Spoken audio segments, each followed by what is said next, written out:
राधे राधे। हमारे YouTube channel में आप सभी लोगों का स्वागत है।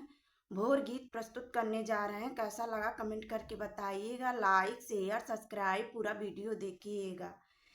हे हम तुह से पूछी ले पूरनिया लोगन, कैसे कैसे जागीले।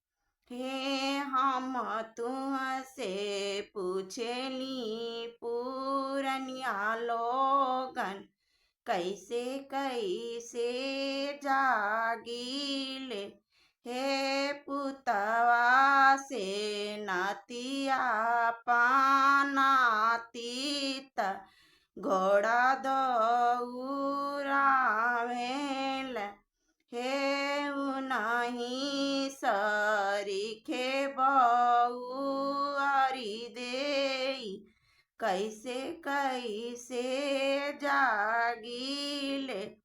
हे धियवा से पतोहिया नातिनिया, तो आंगना बहारेली, पायल बजावेली, गुरु जाना कावेली। हे ओइसे ओइसे जागीले। हे हम तुहसे पूछेली पूरनिया लोगन, कैसे कैसे जागीले।